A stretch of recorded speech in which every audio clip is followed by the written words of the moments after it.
साथियों नमस्कार, मैं आपका दोस्त हेरालाल जाट और आप देख रहे हैं आपका अपना YouTube चैनल। दोस्तों आज इस वीडियो के अंदर विद्या संबल योजना के बारे में बात करने जा रहे हैं। इस योजना के अंतर्गत पात्र अभ्यर्थियों को गेस्ट फैकल्टी के रूप में लगाया जाना है, उसके बारे में संपूर्ण डिटेल इस वीडियो में दी जा रही है। साथियों के काफ़ी सारे कमेंट सोशल मीडिया के माध्यम से हमारे तक पहुंचे हैं। यूट्यूब चैनल के कमेंट्स बॉक्स में कमेंट के माध्यम से साथियों विद्या संबल योजना के बारे में संपूर्ण जानकारी देने हेतु कहा है।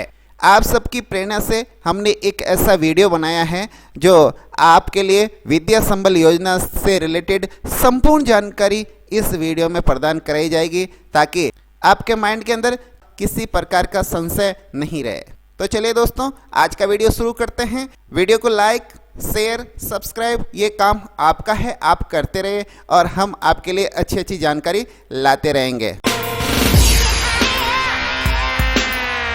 दोस्तों यह है विज्ञप्ति जो 17 अक्टूबर 2022 को निदेशालय बीकानेर द्वारा जारी हुई है। साथ ही शासन सचिव के जो दिशा निर्देश हैं 2 सितंबर 2022 को जारी हुए हैं, उसके संदर्भ में इन्होंने एक विज्ञप्ति निकाली है विद्या संबल योजना तथा इसके अंतर्गत लगाए जाने वाले शिक्षकों के पद, योग्यताएं, शर्तें और प्रक्रिया किस प्रकार से रहेगी वो संपूर्ण डिटेल इस वीडियो में आगे आपको बताई जा रही है। सबसे पहले हम बात करते हैं विद्या संबल योजना के तहत लगाए जाने वाले पद एवं योग्यताएं। सबसे पहला पद है व्याख्याता और इसके अंतर्गत राजस्थान शिक्षा राज्य एवं अधीनस्थ सेवा नियम 2021 से संबंधित पद एवं विषय हेतु वर्णित प्रावधान के अनुसार। इसके अंतर्गत साथियों ने एक प्रश्न किया था कि व्याख्याता पद हेतु चयन के लिए स्नातक व स्नातकोत्तर में समान विषय का नियम रहेगा या केवल स्नातकोत्तर के विषय के आधार पर चयन का आधार रहेगा। तात्कालिक विभागीय नियम के अनुसार क्या मार्गदर्शन है, इसके लिए साथियों ने काफ़ी सारे प्रश्न किए हैं, तो हम इसके बारे में डिटेल से जानकारी आपको देना चाह रहे हैं। इन्होंने स्पष्ट लिखा है राजस्थान शिक्षा राज्य एवं अधीनस्थ सेवा नियम 2021 से संबंधित पद एवं विषय हेतु वर्णित प्रावधान, जिसका अर्थ यह है राजस्थान शिक्षा राज्य एवं अधीनस्थ सेवा नियम 2021 से संबंधित पद है, तो इसका सीधा सा सेंस है कि उसके अंतर्गत सीधी भर्ती के अंदर यूजी और पीजी में समान विषय की अनिवार्यता नहीं है।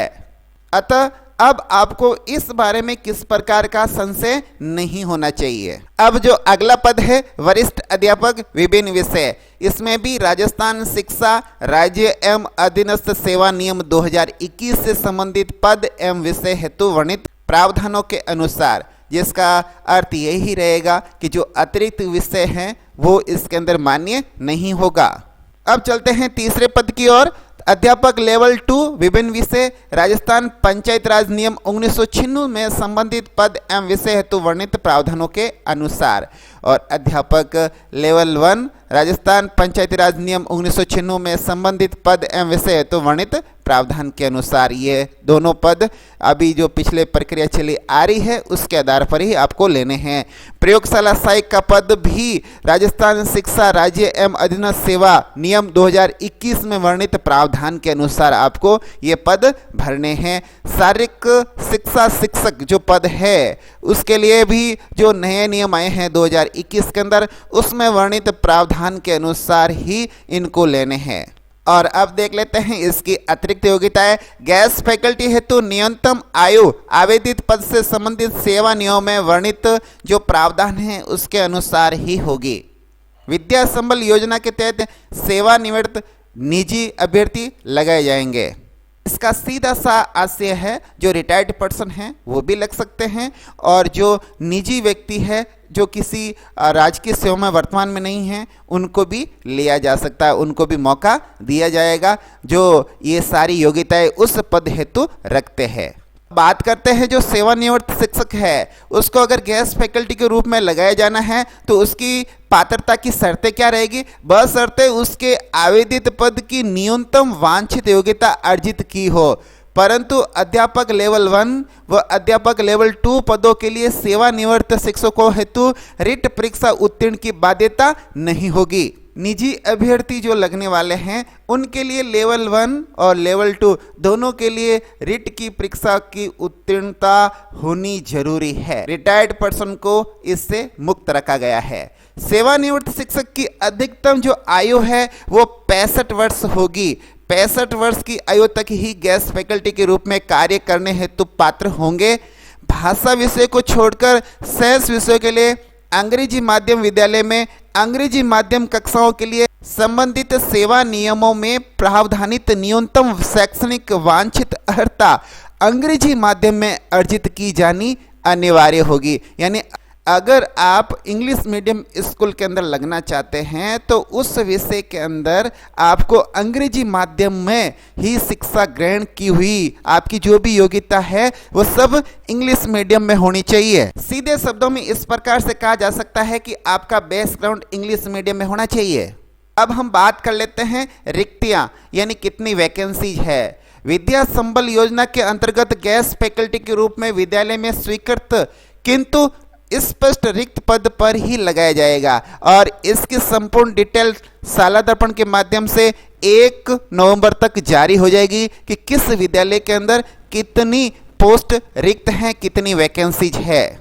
अब अगला जो नियम है कि अंग्रेजी माध्यम विद्यालय में अंग्रेजी माध्यम कक्षाओं के लिए भाषा विषयों के अतिरिक्त, भाषा मतलब आपके थर्ड लैंग्वेज और हिंदी और इंग्लिश, इसके अतिरिक्त विषय पदों पर विभाग में पहले से कार्यरत शिक्षकों को साक्षात्कार प्रक्रिया के बेस पे प्रथमतः लगाया जाएगा। कम से कम एक बार साक्षात्कार प्रक्रिया हो जाने के पश्चात भरे नहीं जा सके पदों को स्पष्ट रिक्ति के रूप में चिन्हित किया जाएगा। जिन पदों के लिए साक्षात्कार प्रक्रिया पूर्ण नहीं हुई है उन्हें अंग्रेजी माध्यम विद्यालयों में अंग्रेजी माध्यम कक्षाओं हेतु गेस्ट फैकल्टी लगाए जाने हेतु रिक्ति के रूप में सम्मिलित नहीं किया जाएगा। इसको अगर हम साधारण भाषा में समझें तो कोई भी इंग्लिश मीडियम स्कूल है, मान लीजिए महात्मा गांधी स्कूल है, उसके अंतर्गत जो पहले से रिक्तियां पद है उसको एक बार जरूर साक्षात्कार के माध्यम से उस पद को फिलअप किया जाएगा जो पहले से विभाग के अंदर है। और उसके बाद अगर पद रिक्त रह जाता है तब इस गेस्ट फैकल्टी के माध्यम से वो पद भरा जाएगा। डायरेक्ट किसी भी पद को गेस्ट फैकल्टी के माध्यम से इस अंग्रेजी माध्यम विद्यालय के अंदर नहीं भरा जाएगा। अब देखते हैं रिक्तियों का प्रकाशन किस प्रकार से इसकी विज्ञप्ति वगैरह निकालनी है। विद्यालयवार स्पष्ट रिक्तियों का अवलोकन संबंधित विद्यालय और पीओ विद्यालय के नोटिस बोर्ड क्षेत्र व ग्राम के सार्वजनिक स्थान, जिला शिक्षा अधिकारी मुख्यालय, माध्यमिक प्रारंभिक शिक्षा कार्यालय तथा विभागीय वेबसाइट education.rajasthan.gov.in पर किया जाएगा। जिस विद्यालय की जितनी रिक्तियां हैं, जितनी वैकेंसीज हैं, उसके बारे में संपूर्ण डिटेल आ जाएगी। साथ ही साला दर्पण पर भी इसका लिंक कर दिया जाएगा और उस पर भी उस विद्यालय की जितनी रिक्तियां हैं वो शो हो जाएगी। साथ ही IFMS है उसके ऊपर भी रिक्तियां हैं, उसके अकॉर्डिंग 1 नवंबर तक ये सारे इस वेब पोर्टल पर उपलब्ध हो जाएंगे। उसके बाद हमें हमारे विद्यालय स्तर पर इसकी विज्ञप्ति जारी करनी है और विज्ञप्ति जारी करने का प्रारूप कैसा रहेगा वो आपको दिखा देता हूँ। आपको इस प्रकार से अपने विद्यालय स्तर पर अपने कार्यालय से एक विज्ञप्ति जारी करनी है जिसके अंदर एक साधारण सी भाषा लिखकर आपके विद्यालय के अंदर और आपके कार्यालय के अधीनस्थ कौन कौन से पद रिक्त है उसकी एक सूची जारी करेंगे। कौन सा पद है, कौन सा विषय है और पदों की कितनी संख्या है ये दिखानी है। और उसके बाद 17 अक्टूबर को जो आदेश जारी हुआ है निदेशालय द्वारा उसके अंदर जो नियम दिखाए गए हैं उन्हीं नियम को आप अपनी इस विज्ञप्ति के अंदर यहाँ पर लिखेंगे। साथ ही उस पद में वो कौन सी कक्षा को पढ़ा रहे हैं और प्रति घंटा मानदेय कितना है वो लिखना है और अधिकतम मासिक मानदेय कितना है ये सब मानदेय विवरण के अंदर लिखे। फिर आपके विद्यालय के नोटिस बोर्ड पर, गांव के ऐसे पब्लिक प्लेस पर इसको चस्पा करना है ताकि सभी लोग उसको देख सके। साथ ही जितने भी बड़े न्यूज़पेपर है उसके अंदर भी ये विज्ञप्ति आपको निकालनी है। अब हम देखते हैं आवेदन की प्रक्रिया।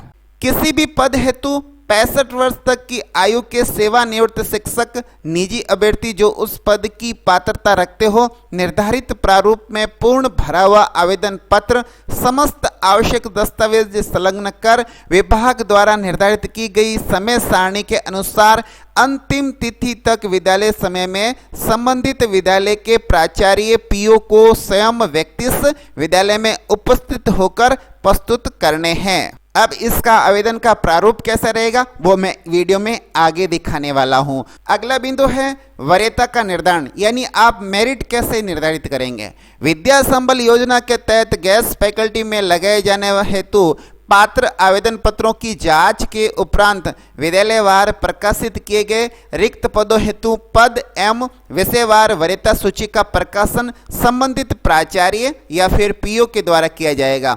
वरीयता सूची पद की वांछित न्यूनतम शैक्षणिक योग्यता के प्राप्तांकों का 75% एवं प्रशैक्षणिक योग्यता के प्राप्तांकों का 25% अंक बार जोड़कर किया जाएगा। अब मैं इसको साधारण भाषा में समझा देता हूं कि जितने भी आपके शैक्षणिक योग्यताएं है उसका 75% रहेगा तथा आपकी जो प्रशैक्षणिक योग्यता है जिसके अंतर्गत बीएड और एसटीसी आएगी, यानी आप डीलेड करते हैं, वो सब इसके अंदर काउंट होती है। उसके 25% अंक भार इसके अंदर काउंट होंगे और टोटल ही 100% की जो मेरिट बनती है उसके आधार पर आपको मेरिट तय करनी है। ये तो 100% शाश्वत सत्य है कि आपके पास एक वैकेंसी के विरुद्ध बहुत सारे आवेदन आने वाले हैं। ये काम आपको बड़ी निष्पक्षता और ईमानदारी से करना पड़ेगा, तब जाके ये भर्ती प्रक्रिया बड़े ही शालीन तरीके से संपन्न हो सकती है। इसके लिए आपको एक कमेटी गठित करके उन परसेंटेजों के आधार पर मेरिट बनाना है। यहाँ पर जो एक शब्द लिखा है वांछित न्यूनतम शैक्षणिक योग्यता, जैसे लेवल 1 है तो उसके लिए सीनियर सेकेंडरी और साथ में पर शैक्षणिक योग्यता हो जाएगी एसटीसी। तो ये दोनों का आपको 75 और 25% निकाल कर 100% की मेरिट के आधार पर मेरिट तय करनी है। उसके बाद लेवल 2 का कर रहे हैं तो उसके लिए बीएससी बीएड या बीए बीएड, ये दोनों उनके लिए शैक्षिक और प्रशैक्षिक योग्यताएं हो जाएगी। उसके आधार पर आपको मेरिट निर्धारित करनी है। और वैकेता पद के लिए न्यूनतम शैक्षणिक योग्यता पीजी होगी और उसके साथ बीएड उसकी प्रशैक्षणिक योग्यता होगी। उन दोनों के बेस के आधार पर 75 + 25 यानी 100% के आधार पर आपको मेरिट तय करनी है। अब कई बार क्या होता है, एक समान अंक 2-3 अभ्यर्थियों के हो जाते हैं। ऐसी स्थिति में आपको क्या करना है, इसके अंदर स्पष्ट निर्देश हैं। अगर समान अंक हो जाए तो ऐसी स्थिति में अधिक आयु के अभ्यर्थी को वरीयता में कम आयु के अभ्यर्थी से ऊपर रखा जाएगा। मान लीजिए एक व्यक्ति की डेट ऑफ बर्थ 4 जुलाई 1980 है और दूसरे की 5 जुलाई 1980 है, तो 4 जुलाई वाला एक दिन बड़ा है तो इसलिए उसको मेरिट लिस्ट में ऊपर रखा जाएगा। इसको मैं मारवाड़ी शब्द के अंदर एक शब्द के अंदर समझा दूं, बडेरा आदमी ने पहला आपको वरीयता देनी है। आगे इस पंक्ति ने स्पष्ट कर दिया है, गेस्ट फैकल्टी चयन हेतु किसी भी स्तर पर साक्षात्कार यानी इंटरव्यू नहीं लिया जाएगा।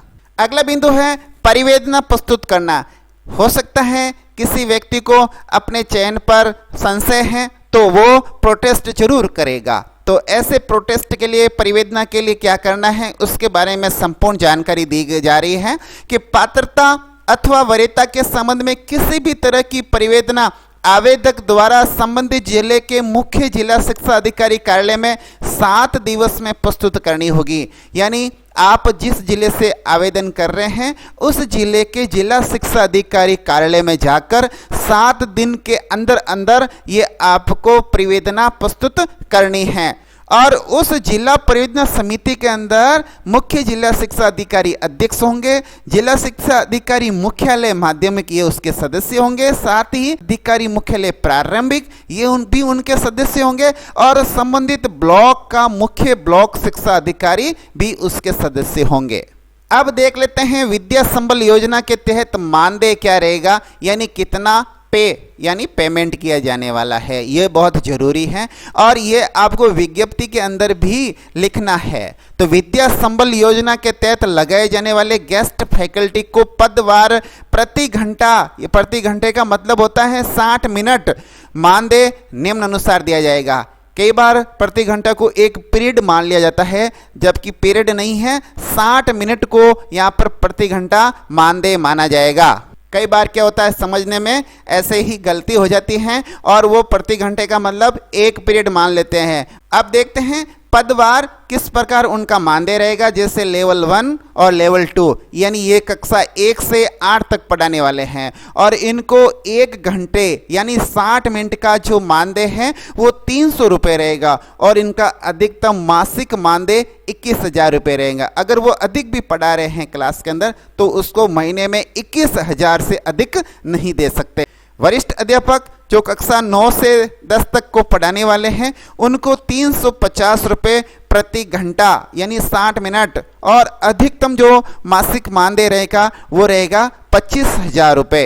अब हम बात करते हैं व्याख्याता प्राध्यापक यानी व्याख्याता और इसके लिए क्लास हैं 11 से 12। इनका जो मानदेय है प्रति घंटा यानी 60 मिनट का मानदेय रहेगा 400 रुपये और अधिकतम मासिक मानदेय रहेगा इनका 30,000 रुपये। 30,000 से अधिक नहीं हो सकता। अब बात करते हैं प्रयोगशाला सहायक की। इनका जो मानदेय रहेगा 300 रुपये प्रति घंटा और महीने का अधिकतम मानदेय 21,000 रुपये। और शारीरिक शिक्षा शिक्षक इनके भी जो प्रति घंटा मानदेय है वो 300 रुपये है और अधिकतम जो मासिक मानदेय रहेगा वो 21,000 रुपये रहेगा। इसके अलावा भी बहुत सारी शर्तें हैं जो आपको ध्यान में रखना चाहिए। चयनित अभ्यर्थी को गेस्ट फैकल्टी के पद पर लगाए जाने हेतु दिए गए प्रस्ताव पर 7 दिवस में सहमति प्रदान करनी होगी तथा प्राचार्य पीओ द्वारा नियत किए गए दिनांक व समय पर वे कार्य करने हेतु उपस्थित होंगे। अगर उस तिथि तक वो नहीं आते हैं तो उनका पद रिक्त मान लिया जाएगा। नियम नंबर 2, निर्धारित अंतिम तिथि तक सहमति नहीं दिए जाने पर वरीयता सूची के अग्रिम क्रमांक के अभ्यर्थी को गेस्ट फैकल्टी के रूप में लगाया जा सकेगा। अर्थात जिस अभ्यर्थी का सिलेक्शन हो चुका है और उसको नियत तिथि जो निर्धारित की गई है उसके लिए और उसकी अंतिम तिथि तक वो नहीं आता है या फिर उसकी सहमति लेटर नहीं आता है तो उसके स्थान पर फिर हमें वरीयता सूची में जो अग्रिम नंबर है, दूसरा नंबर है, उसको हम गेस्ट फैकल्टी के रूप में लगाएंगे। इस गेस्ट फैकल्टी के रूप में ये स्पष्ट कर दिया गया है कि इनको उनके पद पर तब तक रखा जाएगा जब तक नई भर्ती से उस पद पर कोई कार्मिक न आ जाए। अर्थात सत्रांत अथवा नियमित प्रक्रिया से पद भरे जाने तक जो भी पहले हो तक के लिए पूर्णतः अस्थायी तौर पर लगाया जा रहा है। अर्थात उनकी भर्ती टेम्परेरी है, अस्थायी है। इसमें बिल्कुल स्पष्ट कर दिया है कि आप उस पद पर तब तक बने रह सकते हैं कि उस सत्र का या तो अंत न हो जाए, यानी जो हमारा ये सेशन चल रहा है 2022-23 ये एंड हो जाता है तो आपका पद वैसे ही स्वतः समाप्त हो जाएगा। और यदि इस दौरान में उस पद पर कोई और कार्मिक आ जाता है राजकीय सेवा में भर्ती के माध्यम से या ट्रांसफर के माध्यम से कैसे भी, तो फिर आपका ये पद समाप्त हो जाएगा। ये स्पष्ट कर दिया है क्योंकि ये पद अस्थायी है। अब जो गेस्ट फैकल्टी के रूप में लगाए गए जो निजी अभ्यर्थी है या फिर सेवानिवृत्त जो शिक्षक है उन्हीं दिशा निर्देशों के अधीन रखा जाएगा जो वित्त विभाग के परिपत्र दिनांक 30/3/2021 में वर्णित है। वित्त विभाग का एक आदेश निकला है 30 मार्च 2021 को, उसको जरूर फॉलो करें। गेस्ट फैकल्टी के कार्य का नियमित अवलोकन प्राचार्य पीओ द्वारा किया जाएगा। निम्न कार्यकुशलता, दुराचरण या फिर कार्य में शिथिलता या कार्य से अनुपस्थित की दशा में प्राचार्य या पीओ द्वारा बिना कारण बताए गेस्ट फैकल्टी के रूप में आपको विमुक्त कर दिया जाएगा, यानी आपको उससे हटा दिया जाएगा। अब इस शाला संबल भर्ती प्रक्रिया की संपूर्ण जो टाइम टेबल है, जो समय अवधि है, वो देख लेते हैं। सबसे पहले देखते हैं इसकी विज्ञप्ति और रिक्तियां का प्रकाशन कब करना है। ये आपको दिनांक 1 नवंबर 2022 1/11/2022 तक करना है, जिसमें विज्ञप्ति और उसकी रिक्तियों का प्रकाशन अपने विद्यालय स्तर पर करना है। अब देखते हैं कि आवेदन की तिथि क्या रहेगी। आवेदन की तिथि पहले तो आपको देखना है समय, विद्यालय समय यानी 10 से 4 बजे के मध्य में, और दिनांक है 2 नवंबर से 4 नवंबर के दौरान। प्राप्त आवेदनों की सूची प्रकाशित करना, यानी आपको जितने भी आवेदन प्राप्त हुए हैं उन सब की सूची विद्यालय स्तर पर तैयार करके चस्पा करनी है नोटिस बोर्ड पर। वो दिनांक रहेगी 5 नवंबर 2022। उसके बाद पात्रता की जांच की जाएगी और वरीयता सूची बनाना अस्थायी उसको फिर जारी करना। इसकी दिनांक रहेगी 7 नवंबर 2022। इस दौरान आप उसकी पात्रता की जांच भी कर लेंगे और उनकी मेरिट लिस्ट भी तैयार कर लेंगे। फिर आगे आपत्तियां मांगना, ये 9 नवंबर 9/11/2022 तक उनसे आप आपत्तियां ले लेंगे कि कहीं आपको कोई संशय है जिनका सिलेक्शन नहीं हुआ है तो आपत्तियां दर्ज करा सकते हैं। और उसके बाद में अंतिम वरीयता सूची, जिसको आप कह सकते हैं स्थायी वरीयता सूची, ये आपको 10 नवंबर 2022 को जारी करना है, 10/11/2022। अब जो चयनित अभ्यर्थी हैं उनके मूल दस्तावेजों की जांच आपको 11/11/2022 यानी 11 नवंबर 2022 को करनी है। उसके बाद जो चयनित कार्मिक हैं और जिनके दस्तावेज का सत्यापन हो चुका है उनके आदेश जारी करना, ये आपको करना है 12 नवंबर 2022। और जो चयनित कार्मिक हैं उनके कार्यग्रहण की अंतिम तिथि रहेगी 19 नवंबर 2022। अगर कोई कार्मिक चयनित हैं और वो अंतिम तिथि 19 नवंबर 2022 तक भी ज्वाइन नहीं करता है तो फिर उसके पद को रिक्त मान लिया जाएगा और साथ ही उसकी चयन प्रक्रिया को खारिज करके उसके नेक्स्ट जो वरीयता क्रम में है उसको मौका दिया जाएगा। इस प्रकार से ये विद्या संबल योजना के तहत गेस्ट फैकल्टी के अंदर आप कार्मिकों का ज्वाइन करवाएंगे। ये संपूर्ण प्रक्रिया रहेगी। विद्या संबल योजना के तहत गेस्ट फैकल्टी में लगने वाले कार्मिकों के लिए जो आवेदन पत्र रहेगा उसका प्रारूप इस प्रकार से रहेगा और हम आपको इस प्रकार के आवेदन के लिए एक पीडीएफ भी उपलब्ध करा देंगे। आवेदन इस प्रकार से आप देख सकते हैं, बहुत सिंपल सा आवेदन पत्र है।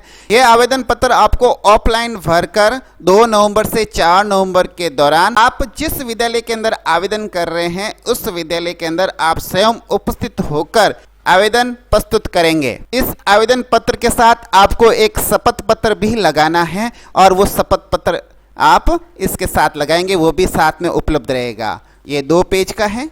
अब मैं आशा करता हूँ कि ये संपूर्ण जानकारी आपको अच्छे से समझ में आ गई होगी और अब हम आपसे लेते हैं आज्ञा, साथ ही आपसे एक नवीन वीडियो में मिलने का करते हैं वादा। तब तक के लिए नमस्कार, वंदे मातरम, जय हिंद।